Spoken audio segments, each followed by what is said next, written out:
Poor man's Gucci.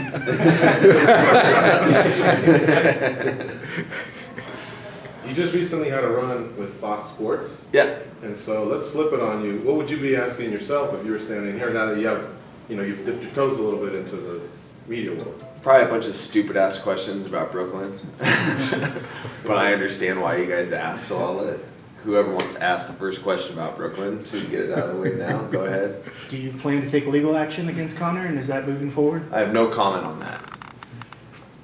Okay. But he fucked me out of a title shot, I'll tell you that much. It seems like Conor is, there are reports that he's been reaching out to some people who were on the bus and apologizing. I think Rose Namajunas said that, Carolina Kowalkiewicz said that. Has he reached out to you at all? No, I haven't heard from him, so fuck him. And if he had, would you be open to that conversation or no? I don't really got a lot to say to the guy. I mean, I lost a title shot. You know what I mean?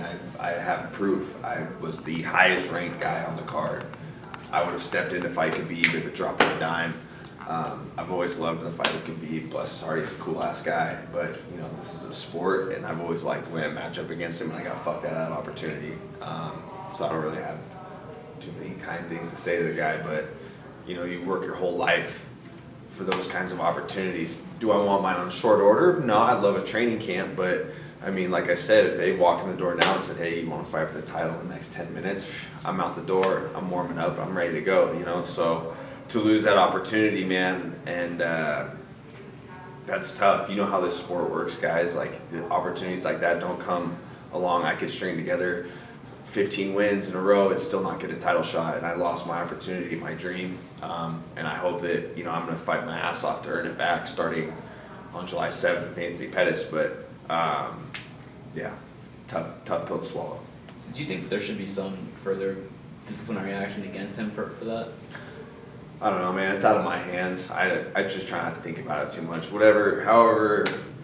However, and whoever wants to handle that's on them. But I'm more than ever, I'm focused on this task at hand. I really want to close this chapter with Anthony.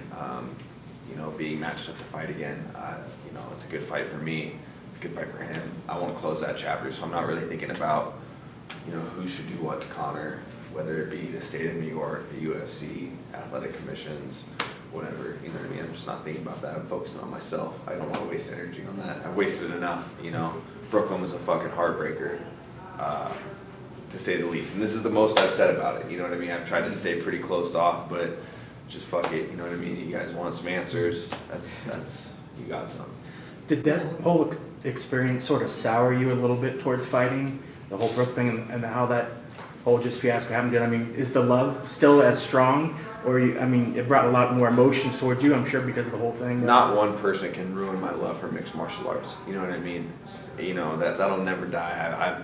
I've loved combat sports my whole life, starting with wrestling. You know what I mean?